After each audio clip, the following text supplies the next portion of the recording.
Assalamualaikum warahmatullahi wabarakatuh. Kita lanjutkan lagi kajian kita yang pada hari ini memasuki surat nomor 53, yaitu surat An-Najm. Ayatnya ayat 17 sampai dengan ayat 26. Saudara-saudara para pemirsa Kereweng Aji Channel yang berbahagia, serta kaum mukminin wal mukminat yang dirahmati Allah.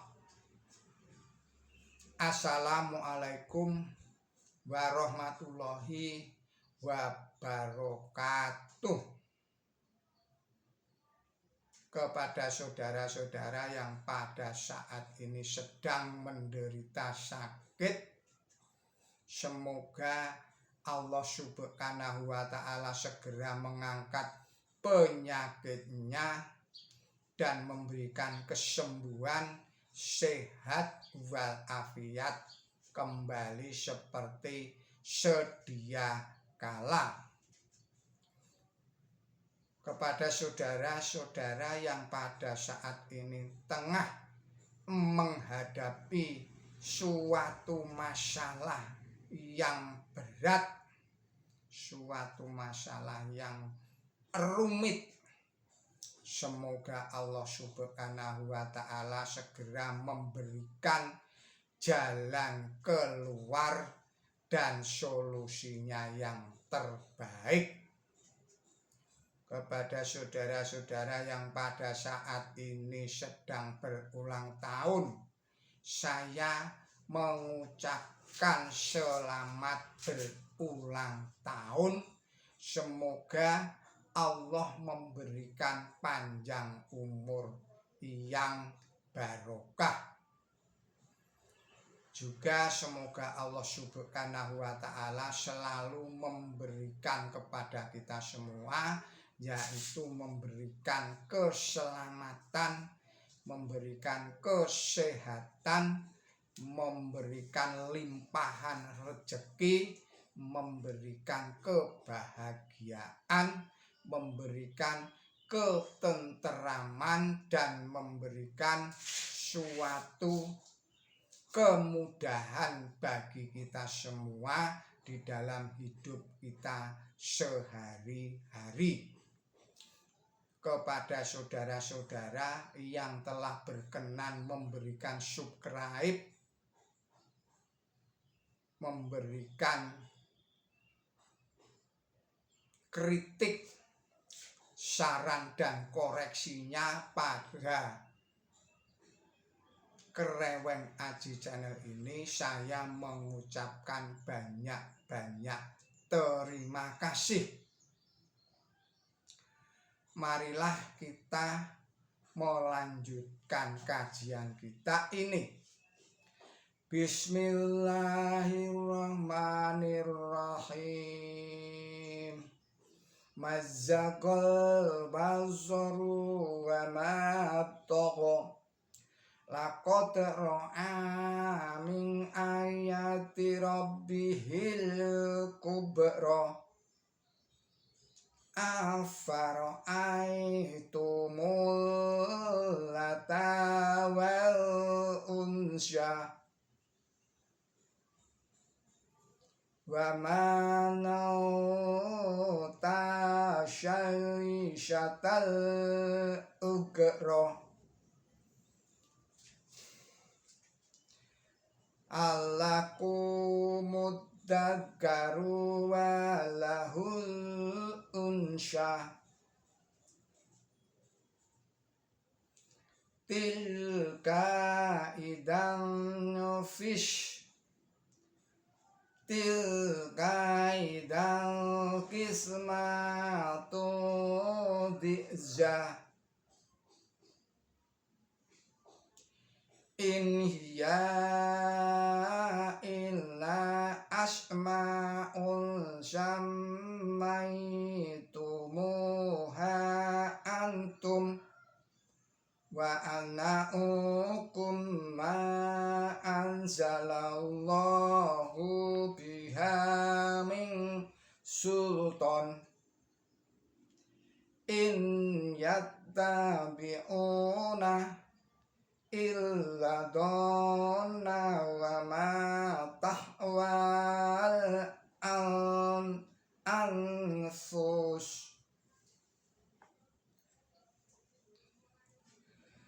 walaqad jahum min rabbihimul huda am lil insani ma tamana falillahil akhiratu wal ula wa kam min malakin fis samawati la tughni syafatuhum syai'an illa min ba'di an ya'danallahu liman yasha'u wa yardo. Shadaqallahul adzim. Artinya atas nama Allah yang Maha Pemurah, yang Maha Pengasih,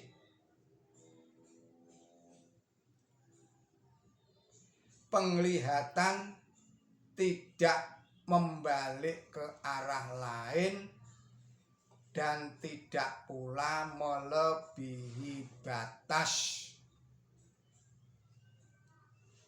Sesungguhnya ia melihat sebagian tanda bukti Tuhannya yang maha besar. Lalu apakah kamu memperhatikan Lata dan Uzza? Dan nomor 3 yang lain yaitu Manat. Apakah yang laki-laki untuk kamu dan yang perempuan untuk dia?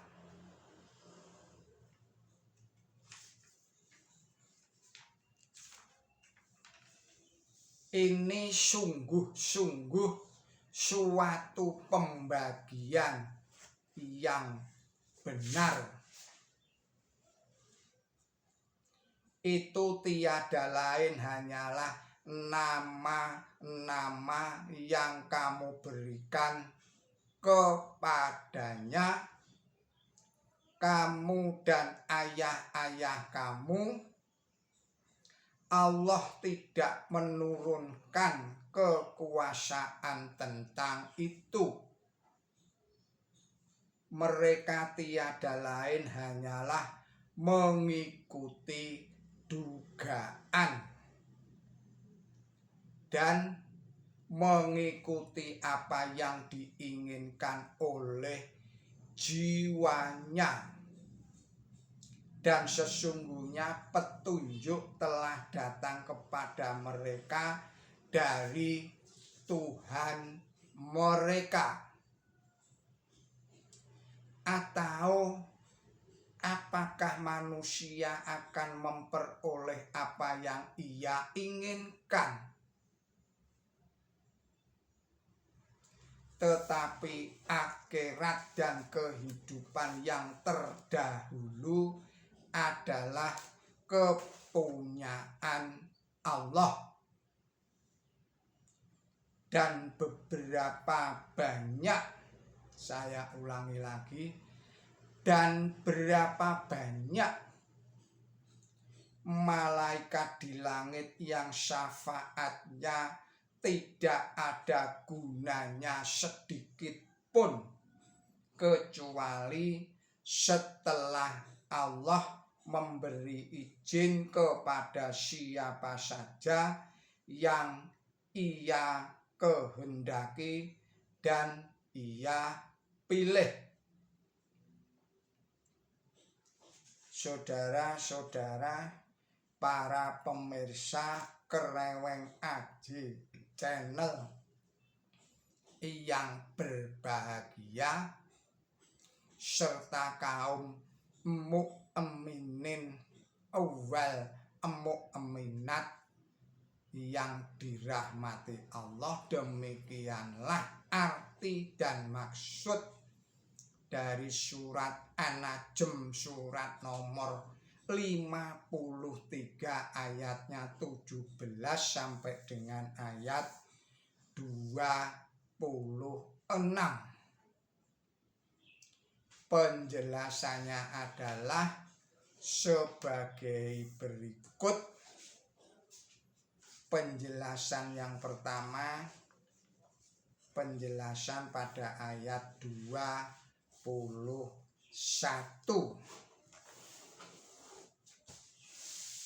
Ayat 19 sampai dengan ayat 21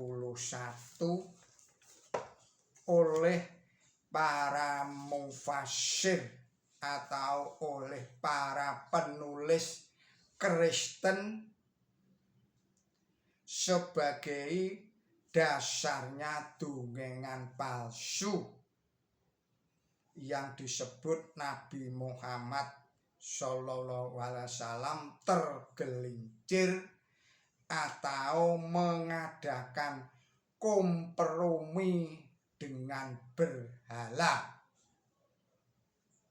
Suatu hadis yang diriwayatkan oleh Waqidi dan Tabari adalah satu-satunya dalil yang dijadikan kekuatan untuk melancarkan tuduhan-tuduhan ini. Sedangkan Nabi suci Muhammad Shallallahu Alaihi Wasallam tidak henti-hentinya memberikan pelajaran yang menentang penyembahan terhadap berhala. Tiap-tiap peristiwa yang beliau alami mengutuk penyembahan berhala sebagai kepalsuan yang terang. Tuan Mu'ir menerangkan sebagai berikut. Umat Muhammad di belakang hari yang silih. Saya ulangi lagi. Umat Muhammad di belakang hari yang soleh-soleh karena merasa tersinggung atas tergelincirnya Nabi mereka dalam memberikan konsesi yang begitu mencolok mata, menolak dongengan itu seluruhnya.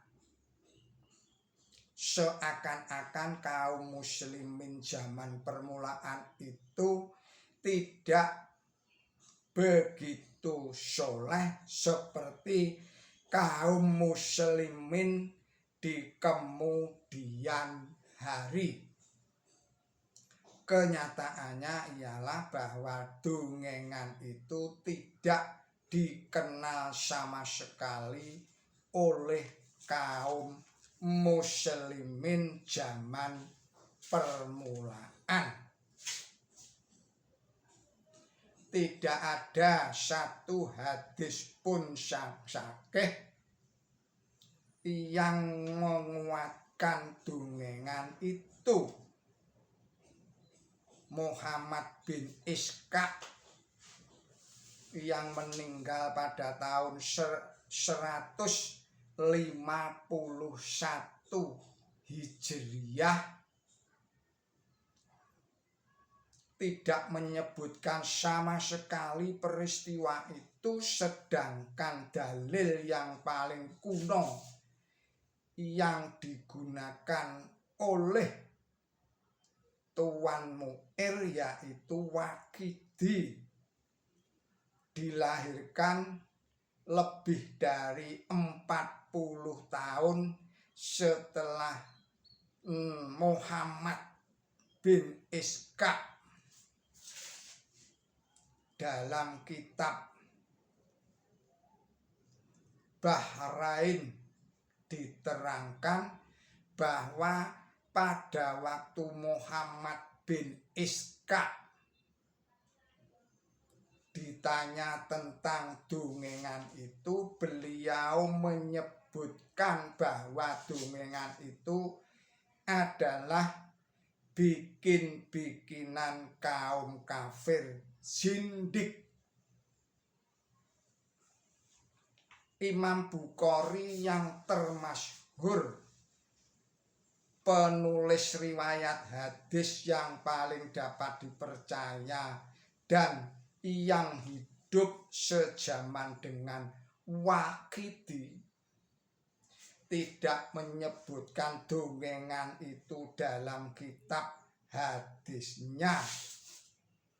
Adapun tentang Waqidi, semua ulama Islam yang kenamaan berpendapat bahwa Waqidi kurang dapat dipercaya. Kitab Mizan al-I'tidal yang mengupas peri kehidupan dan karakter para rawi yang meriwayatkan hadis menerangkan tentang Waqidi sebagai orang yang tidak dapat dipercaya dan bahkan suka membuat hadis. Adapun tentang Tobri, Tuan Mu'ir sendiri menggambarkan dia sebagai orang yang bersalah karena suka sembarangan, yang menentang dua hadis yang tidak sahih itu disebutkan di dalam kitab Ruhul Ma'ani sebagai berikut. Orang-orang yang menolak dongengan itu ialah orang-orang yang amat pandai. 6 kitab hadis yang dikenal dengan Sikah Sitah atau 6 kitab hadis yang sahih tidak menyebutkan dongengan itu sama sekali, dan malahan menurut sebuah hadis yang bertentangan sama sekali dengan dongengan yang disebut kompromi. Bukti intern Quran suci pun menentang sama sekali dongengan itu. Menurut dongengan itu, Nabi suci Muhammad Shallallahu Alaihi Wasallam tidak membaca ayat 21, tetapi sebagai gantinya beliau membaca kata-kata sebagai berikut: Tikal goro nakul ala wa inna syafa'ata hunala turtaja. Artinya itu adalah perempuan yang luhur yang syafaatnya amat dicari,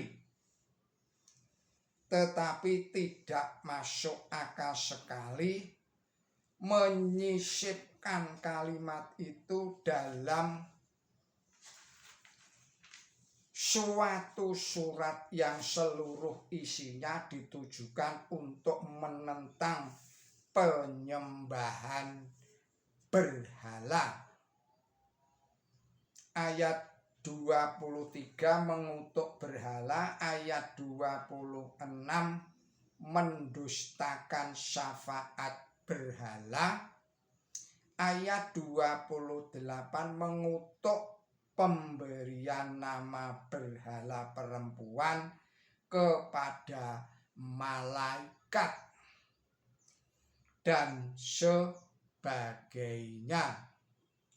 Selanjutnya diterangkan bahwa diturunkannya surat 22 ayat 52 itu sehubungan dengan perubahan ini. Tetapi hendaklah diingat bahwa jangka waktu diturunkannya ayat ini dan ayat 52 dalam surat 22 itu sedikitnya terdapat 8 tahun. Jaraknya terpaut 8 tahun. Selain itu, seandainya Nabi suci Muhammad Shallallahu Alaihi Wasallam benar-benar mengadakan kompromi, tidaklah mungkin begitu sekonyong-konyong, dan tentunya jejak-jejak tentang itu dapat dikemukakan di lain-lain surat yang diturunkan lebih kurang pada waktu yang bersamaan. Tetapi jika dilihat dengan teliti tentang sekali menunjukkan bahwa, saya ulangi lagi, terang sekali menunjukkan bahwa kutukan Quran suci terhadap penyembahan berhala tidak pernah mengalami perubahan sedikit pun. Ini dapat dilihat lebih lanjut pada tafsir nomor 2387.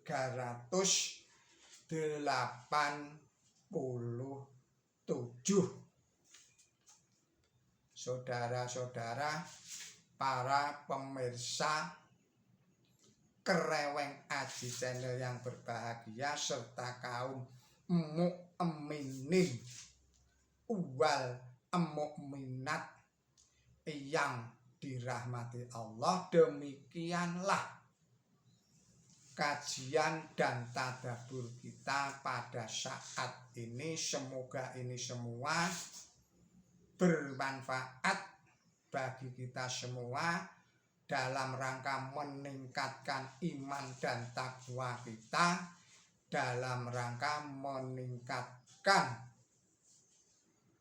amal dan ilmu kita. Mohon maaf atas segala kesalahan dan kekilapan saya. Billahi taufik wal hidayah. Ihdinas siratal mustaqim. Wassalamualaikum warahmatullahi wabarakatuh.